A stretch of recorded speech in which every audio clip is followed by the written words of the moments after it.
21 जून शाम 8:30 का वक्त रहा होगा। मैं अपनी दुकान पर था, तभी फोन की घंटी बजी। फोन उठाया तो उधर से आवाज आई, पीएम साहिब द्रौपदी मैडम से बात करना चाहते हैं। मैं फौरन मैडम के घर के लिए निकल पड़ा। अभी 5 मिनट भी नहीं बीते थे कि दोबारा फोन आया। मैंने कहा बस पहुंच ही रहा हूं। मैं समझ गया कुछ ज्यादा अर्जेंट है। दौड़ते भागते मैडम के घर दाखिल हुआ। तब वो अपने कमरे में सोने की तैयारी कर रही थीं। मैंने मैडम को फोन देते हुए कहा, प्रधानमंत्री जी आपसे बात करना चाहते हैं। करीब 1 मिनट बात हुई। मैडम खामोश थीं। उनकी आंखों से आंसू बह रहे थे। मैं और उनकी बेटी इतिश्री उन्हें संभाल रहे थे। जैसे तैसे उन्होंने खुद को संभालने के बाद जो कहा वो इतिहास बन गया। वो कह रही थी, इतनी बड़ी खबर और मेरे अपने ही पास नहीं है। मयूरभंज के बीजेपी जिलाध्यक्ष विकास महतो जब ये बातें बता रहे थे तब वे भी भावुक हो गए थे। विकास उन्हीं रविंद्रनाथ महतो के बेटे हैं जो द्रौपदी को अपनी जिद पर राजनीति में लाए, जिनका हाथ थामकर द्रौपदी पार्षद से देश के सर्वोच्च पद तक पहुंची। विकास बताते हैं, आधे घंटे बाद दिल्ली में प्रेस कॉन्फ्रेंस में उनके नाम की घोषणा होने वाली थी। मुझे पता था कि जैसे ही घोषणा होगी घर पर भीड़ लग जाएगी। मैडम भाव विभोर थीं, उन्हें तैयार करना था उस भीड़ से मिलने के लिए। किसी तरह हमने उन्हें आधे घंटे के बाद लगने वाली भीड़ और बधाइयों के लिए तैयार किया। फोन सीधा मैडम को क्यों नहीं आया?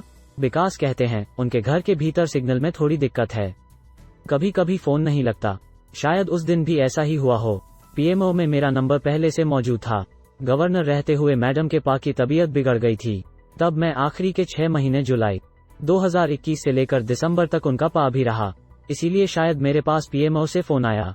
तब द्रौपदी ने कहा था टीचर बन गई बहुत है, राजनीति कहाँ हमसे होगी। द्रौपदी के भाई तारिणी सेंटुडू, उनके टीचर वासुदेव बेहरा, परिचित और परिवार से हमने एक सवाल पूछा, क्या आपको लगता था कि द्रौपदी राष्ट्रपति बनेंगी?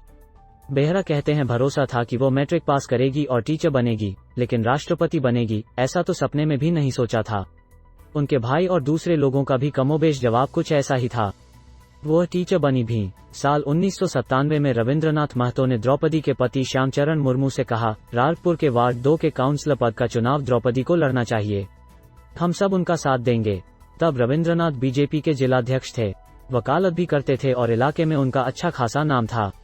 मिडिल क्लास फैमिली का एक पति जैसे जवाब देता, बिल्कुल वैसा ही श्याम ने दिया, यह राजनीति हमारे लिए नहीं, हम छोटे लोग हैं, औरतों के लिए तो बिल्कुल भी ठीक नहीं। लेकिन श्याम और द्रौपदी को राजी करने के लिए रविंद्रनाथ अड़े रहे। दोनों को मनाने के लिए अपने साथ कुछ और बीजेपी कार्यकर्ताओं को भी ले गए। विकास कहते हैं, काउंसिल की सीट एसटी के लिए आरक्षित थी। पार्टी की स्टेट लीडरशिप की तरफ से कहा गया, किसी योग्य एसटी महिला की तलाश कीजिए। पिताजी मुर्मू मैडम से तब से परिचित थे जब वो भुवनेश्वर के आदिवासी आवासीय विद्यालय में पढ़ने आई थीं। उन दोनों का चाचा भतीजी का रिश्ता बन गया था। तब मैडम रागपुर में टीचर थीं और श्याम बैंक में मैनेजर। वे कहते हैं, पहले श्याम जी नहीं माने। हमारी सोसाइटी में लोग महिलाओं को राजनीति में लाने में झिझकते हैं, शायद वही झिझक उनके भीतर भी थी, लेकिन बाद में मान गए।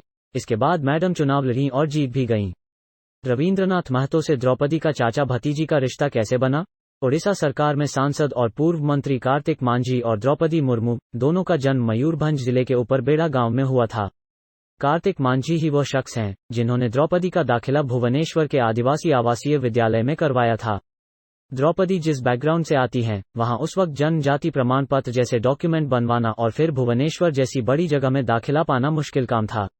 मांझी की मदद से उनका दाखिला हो गया। पूर्व मंत्री कार्तिक मांझी और रविंद्रनाथ महतो के बीच अच्छे संबंध थे। द्रौपदी दूर के रिश्ते में मांझी की भतीजी लगती थीं। भुवनेश्वर में जब महतो से मांझी ने द्रौपदी को मिलवाया तो उन दोनों का रिश्ता भी चाचा भतीजी का बन गया। द्रौपदी चाचा मांझी से मिलने उनके घर आती जाती थीं। पॉलिटिकल कनेक्शन और मित्रता की वजह से रविंद्रनाथ का भी आना जाना लगा रहता था। यहीं द्रौपदी और रविंद्रनाथ महतो का रिश्ता और गहरा होता गया। द्रौपदी रविंद्रनाथ का सम्मान वैसे ही करती थीं जैसे अपने मांझी चाचा का करती थीं। धीरे धीरे वो महतो के परिवार की एक सदस्य जैसे ही हो गईं। शादी ब्याह दुख सुख में द्रौपदी महतो के घर में वैसे ही शामिल होती जैसे घर की बेटी होती है। द्रौपदी एमएलए का चुनाव हारी तो महतो ने जिला अध्यक्ष बनवाया। रागपुर के बीजेपी कार्यालय में मौजूद लोगों ने बताया, साल 2009 में द्रौपदी तीसरी बार विधायक पद के लिए चुनाव लड़ी लेकिन हार गईं। उधर रविंद्रनाथ जिला अध्यक्ष के रूप में 2 कार्यकाल पूरा कर चुके थे। नियम के मुताबिक तीसरी बार उन्हें यह पद नहीं मिल सकता था। द्रौपदी तब तक ओडिशा की राजनीति का चर्चित चेहरा बन चुकी थीं। द्रौपदी लोगों से मिलने जुलने और उनके दुख दर्द बांटने में सबसे आगे रहती थीं। महतो चाहते थे कि द्रौपदी राजनीति में सक्रिय रहें। लिहाजा उन्होंने द्रौपदी को जिला अध्यक्ष बनवा दिया। बेटों की मौत के बाद द्रौपदी ने महतो से कहा था, मैं अच्छी मां नहीं बन पाई। विकास कहते हैं, जब उनके दोनों बेटे खत्म हो गए तो उन्होंने पिताजी से कहा, मैं राजनीति छोड़ना चाहती हूँ। इसी वजह से मैं अपने बच्चों को समय नहीं दे पाई, उनका पालन पोषण ठीक से नहीं कर पाए। पिताजी ने उनसे कहा, दुर्घटना पर किसी का बस नहीं होता, तुम्हारा कोई दोष नहीं, नियति ने तुम्हें जिस काम के लिए चुना है तुम्हें वो करना चाहिए। अब तक आपने पढ़ा। सुबह 3:30 बजे जाग जाती हैं द्रौपदी। 4 साल में 2 बेटे और पति को खोया। शिव बाबा का ध्यान करके डिप्रेशन से निकली द्रौपदी की भाभी शाक्यमुनि कहती हैं, जब बड़े बेटे की मौत हुई तो द्रौपदी 6 महीने तक डिप्रेशन से उबर नहीं पाई थीं। उन्हें संभालना मुश्किल हो रहा था। तब उन्होंने अध्यात्म का सहारा लिया। शायद उसी ने उन्हें पहाड़ जैसे दुखों को सहने की शक्ति दी। वे कहती हैं, जो द्रौपदी बड़े बेटे की मौत से टूट गई थी, उसी द्रौपदी ने छोटे बेटे की मौत की खबर फोन पर देते वक्त कहा, रोकर घर मत आना। जैसे सामान्य समय में घर में मेहमान आते हैं वैसे आना। पढ़िए पूरी खबर। द्रौपदी का प्रेम विवाह हुआ था। दहेज में मिली एक गाय, एक बैल और 16 जोड़ी कपड़े। द्रौपदी की भाभी शाक्यमुनि कहती हैं, पिताजी यानी बिरंची नारायण टुडू को जब उनके प्रेम के बारे में पता चला तो वे द्रौपदी से गुस्सा हो गए। वे इस रिश्ते से खुश नहीं थे, लेकिन पहाड़पुर के श्याम भी ठान कर आए थे कि द्रौपदी से संबंध पक्का करके ही जाएंगे। उन्होंने अपने रिश्तेदारों के साथ 3-4 दिन के लिए उपरवाड़ा गांव में डेरा डाल लिया था। उधर द्रौपदी ने भी मन बना लिया था कि शादी करूंगी तो उन्हीं से। पढ़िए पूरी खबर।